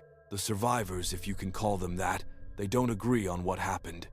3 of them remember driving south and stopping for engine trouble. 3 remember driving north and deciding to turn back. 1 remembers both, says he experienced it simultaneously, driving in opposite directions, existing in 2 vehicles, 2 timelines, 2 versions of himself. That's impossible. So are tire tracks from a parked car. Eddie stubbed out his cigarette. Whatever they found in that permafrost, it's doing something to the road, creating splits, duplicates, parallel versions, and it's spreading. Mile 243 used to be the only spot. Now we've got reports from 239, 247, 251. I should have quit, should have parked my truck and caught a flight back to civilization. Instead, I kept driving. I had a contract, a deadline, 8,000 gallons of diesel that needed to reach Dead Horse. I'm practical like that. Stupid, but practical. I made the delivery and started my return trip at 9 p.m., running overnight to avoid traffic. The highway was empty, my headlights carving tunnels through darkness that felt thicker than it should. I reached mile 251 at 11:30. The road split, not metaphorically, literally. The pavement diverged into 2 separate highways, both of them identical, both heading south. My headlights illuminated them equally, and I couldn't tell which was real. I slowed to 30. The CB radio crackled. "Curtis, can you hear me?" "Eddie?" No, the voice was mine, my voice, speaking to me from the radio. "Curtis, this is Curtis. Don't take the left fork." "What the fuck?" "I'm you from 4 minutes in the future." I took the left fork. "It's wrong. It leads somewhere else." "Take the right." I grabbed the radio. "If you're me, prove it. You've got a scar on your right ankle from when Jenny Pritchard's dog bit you in 3rd grade. You still dream about the car accident that killed your brother. You took this job because you couldn't afford rent after the divorce. You're 34 years old, and you've never told anyone that you're terrified of being alone." My hands went numb. Those were all true, all private. "Take the right fork," my voice said, "and whatever you do, don't stop at mile 243. I stopped. That's why I can't warn you about anything after this. I stopped, and static, then silence. I took the right fork. The road looked normal for exactly 2 minutes. Then I passed mile marker 249 and saw my truck coming toward me. Same vehicle, same Arctic Logistics logo, same driver, me behind the wheel, eyes wide with panic. We passed each other, going opposite directions, and in that half second, I saw into the other truck's cab. It was full of versions of me, 10, maybe 15, all crammed into a space meant for one, their faces pressed against the windows, mouths open in silent screams. I white-knuckled the wheel and kept driving. Past mile 247, past 245. The road stayed singular, normal, blessedly real. Then I reached mile 243. The Civic was gone. In its place, a rest area I'd never seen before. Paved parking lot, bathroom facility, informational kiosk, all of it too clean, too maintained for this stretch of highway. A sign read, "Arctic Divide Rest Stop. Welcome travelers." 3 trucks were parked there. I recognized one of them, a blue Kenworth that had disappeared last month. Driver never found. I should have kept driving. Eddie's warning echoed in my head. But my bladder was screaming, and the rest stop looked safe, normal, innocent. I pulled in. The parking lot was warm. Not heated, there was no infrastructure for that, but warm, like I'd driven south 1,000 miles. No snow here, no ice, just dry pavement and electric lights that hummed at a frequency that made my teeth hurt. The bathroom door was propped open. I went inside. It was infinite. I don't mean large, I mean infinite. The bathroom extended backward forever, rows of sinks and stalls repeating into a distance that should have been solid tundra. The mirrors reflected not just my face, but hundreds of my faces, thousands, each one slightly different. One was younger, one was older, one was missing an eye, one was smiling.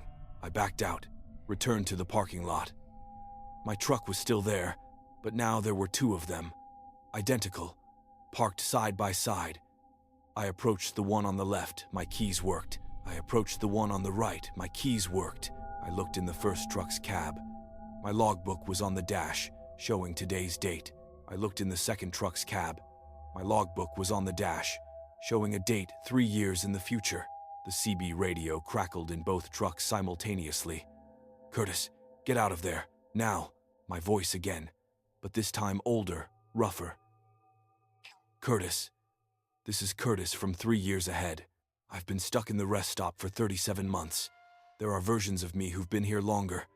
We keep duplicating, keep splitting into parallel timelines. You need to leave before you split too far to reconverge." How do I leave? Drive backward, put the truck in reverse, and back out onto the highway. Don't turn around. Don't use the exit. I got in the truck, the left one, the one showing today's date, and put it in reverse. The backup camera showed the highway behind me, clear and normal. I accelerated backward at 20 miles per hour. The rest stop receded. The bathroom facility flickered like a bad television signal. The other trucks faded to translucence.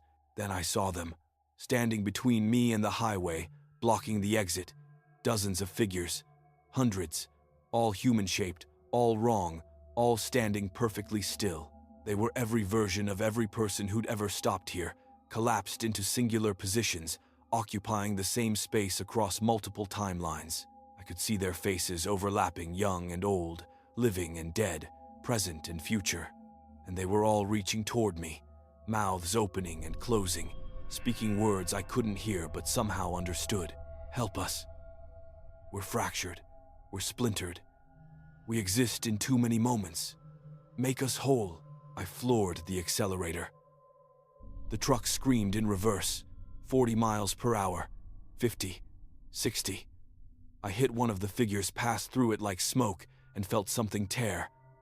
Not in the physical world, deeper, in whatever space separates one moment from another.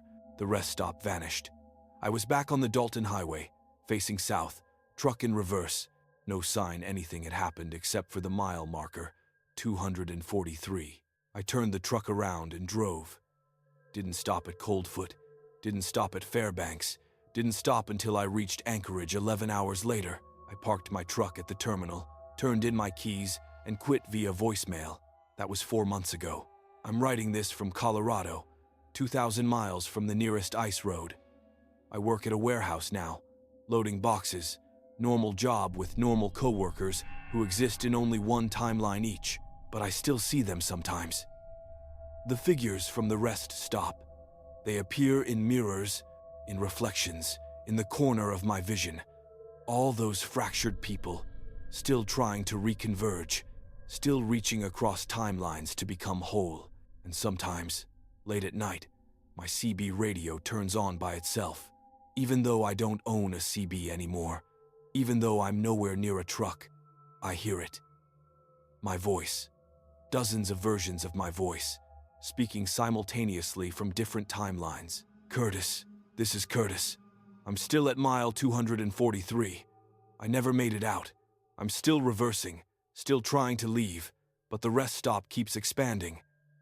There are thousands of us now, thousands of trucks, thousands of timelines, all overlapping.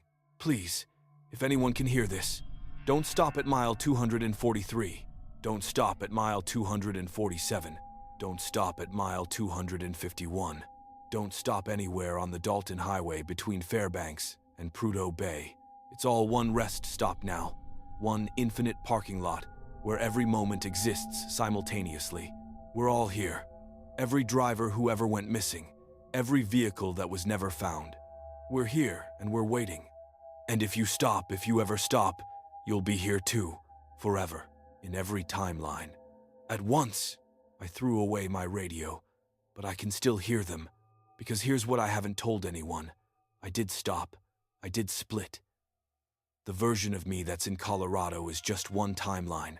There are others still driving, others still at the rest stop, others who never left mile 243, and sometimes all of us remember at the same time, all the versions thinking the same thought, experiencing the same moment, and for that split second I exist everywhere simultaneously, in Colorado, in Alaska, in the truck, in the rest stop, in the past, in the future, in timelines where I made different choices, and timelines where I was never born.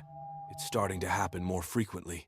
Soon, I think, all my timelines will converge. I'll stop being Curtis Black from Colorado and become Curtis Black from mile 243.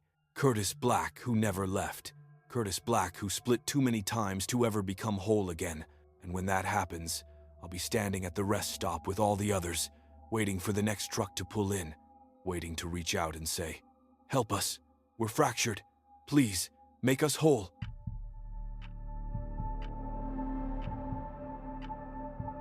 The postmaster in Kivalina was sorting mail for dead people, and she wanted me to deliver it. I learned this on my first day running the mailboat route along Alaska's northwest coast. My name is Jesse Tran, 23 years old, and I'd taken this job because it paid $16 an hour and came with housing.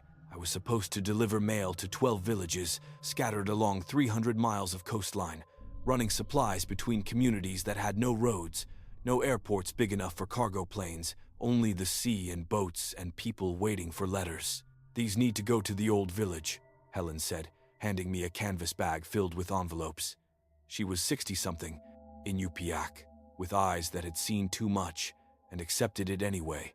"What old village?" "The one that washed away in 2007. Erosion took 43 houses into the ocean. They relocated everyone here, to New Kivalina, but the mail still comes." I looked at the addresses. Each envelope was addressed to Kivalina, Alaska, but the house numbers didn't match any current structures. And the names I'd just finished sorting the current resident list, these weren't on it. "Helen, these people don't live here anymore." "No, they're dead. Most of them drowned when the village flooded. But they still get mail, every week, like clockwork. Government checks, advertisements, letters from family who don't know they're gone. So we return it to sender. We tried that. 15 years ago, we tried that. The mail came back, kept coming back. Every piece returned would show up in the next week's delivery, readdressed, restamped. The postmaster before me said it was easier to just deliver it. Deliver it where? You said the village washed away. Helen pointed west, toward the ocean. It's still there. At low tide, you can see the foundations. Take the mailboat.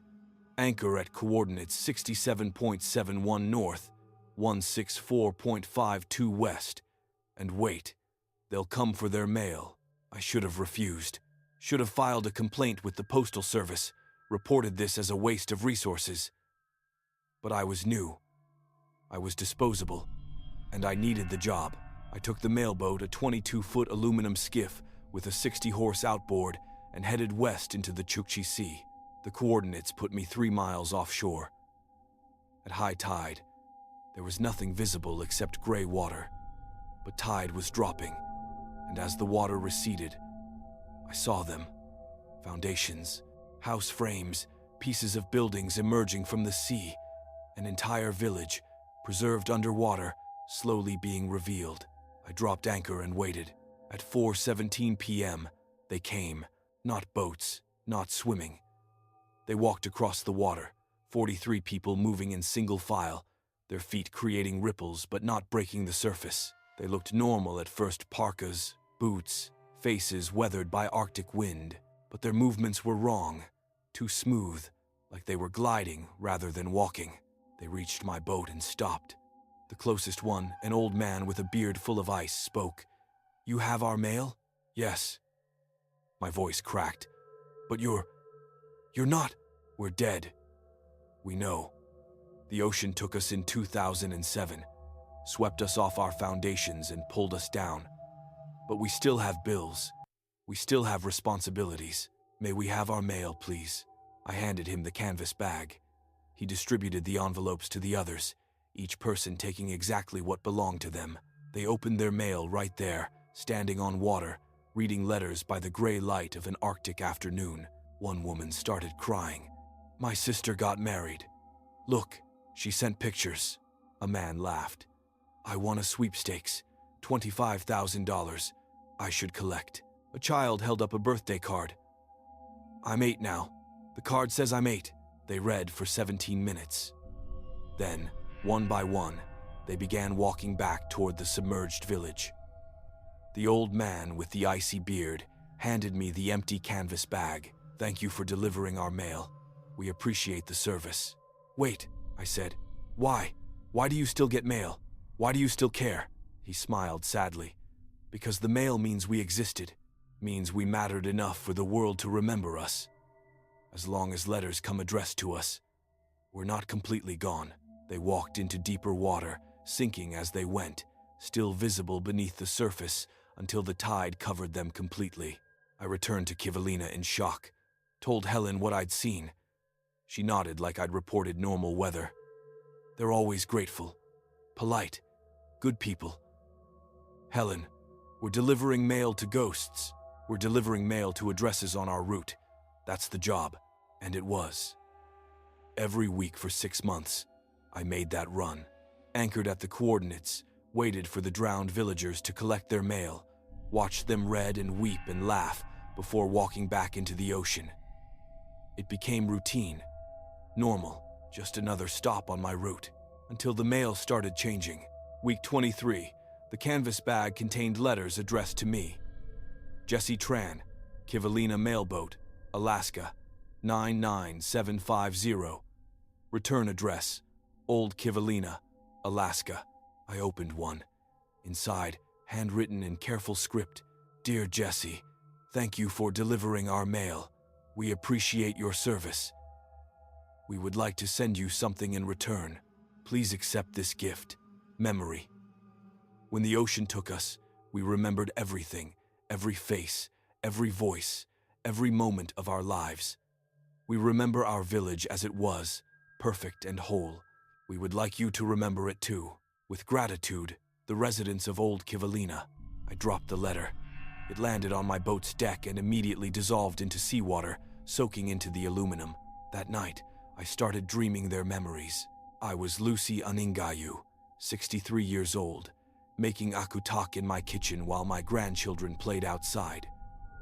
I was Thomas Kunalawak, 41 years old, repairing my fishing nets while watching the sunset.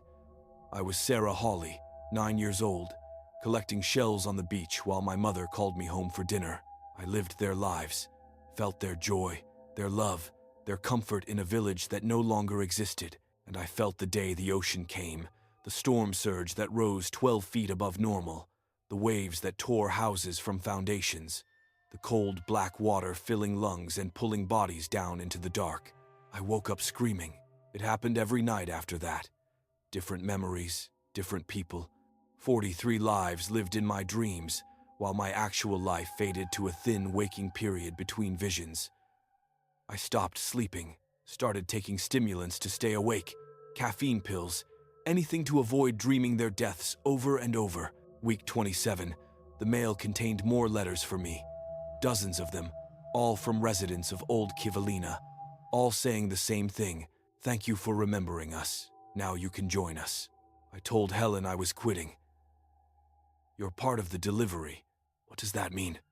"It means they've chosen you." "I'm not joining anything. I'm leaving Alaska." I packed my belongings and bought a plane ticket to Seattle. The flight was scheduled for the next morning. I spent my last night in Kivalina drinking coffee, forcing my eyes to stay open, refusing to dream.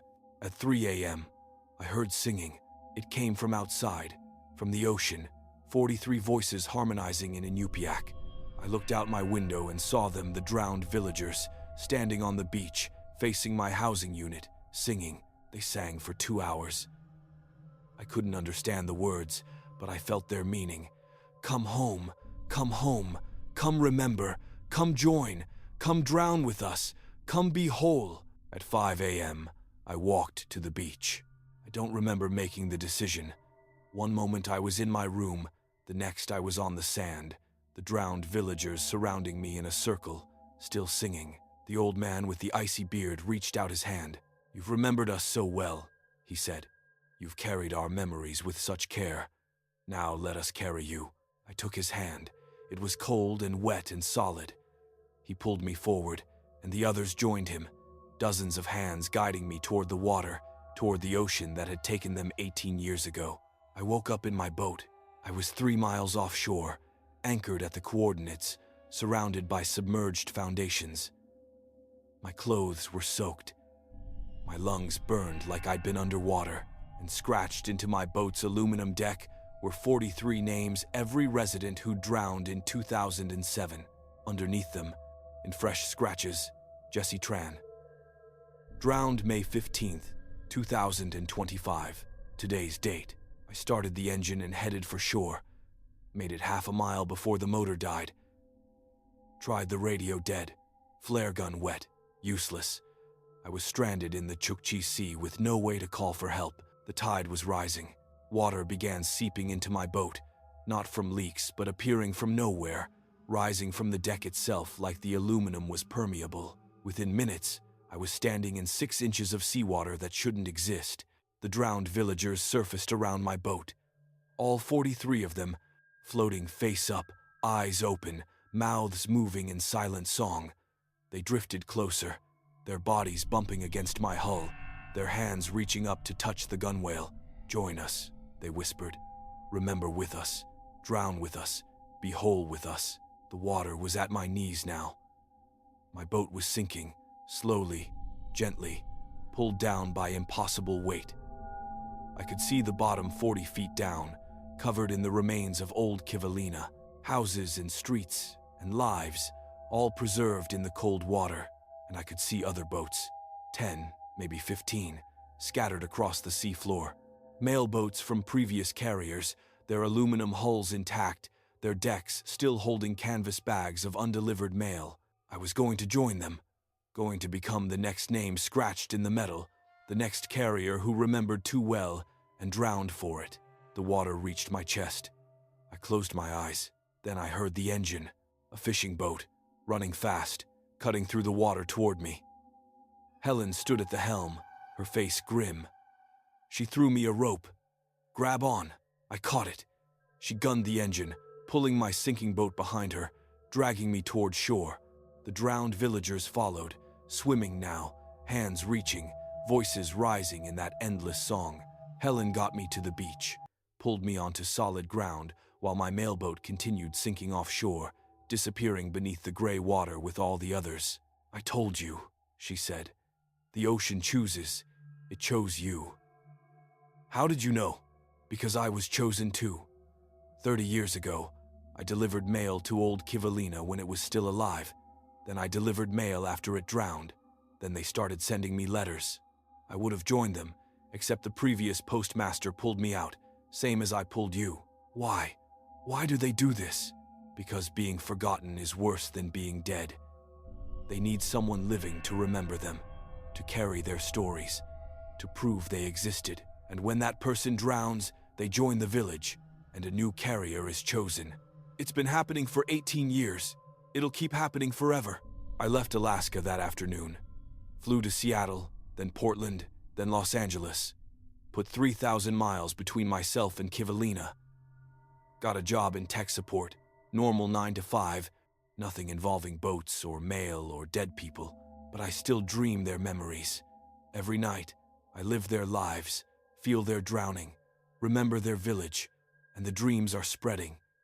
Now I remember people I never delivered mail to, people from other drowned villages, other floods, other disasters along Alaska's eroding coast. There are hundreds of them, thousands, All the people who've been swallowed by the rising ocean, all of them still getting mail, still being remembered by carriers who eventually join them, and I can feel it. The pull, the tide drawing me back north, back to Alaska, back to Kivalina, back to the coordinates where old Kivalina waits beneath the water. I'll resist as long as I can, but I know how this ends. One day I'll buy a plane ticket north, and I'll take a boat out to those coordinates, and I'll anchor there and wait, and they'll come walking across the water, 43 people who've been dead for 18 years, and they'll be smiling because they'll know I've come home. They'll reach up with their cold, wet hands, and I'll take them, and I'll walk with them into the ocean, and I'll join old Kivalina forever. I'll become another name scratched in aluminum, another carrier who remembered too well, and someone else will deliver our mail, someone new, someone who doesn't know yet that the ocean always chooses, always pulls you down, always takes you home.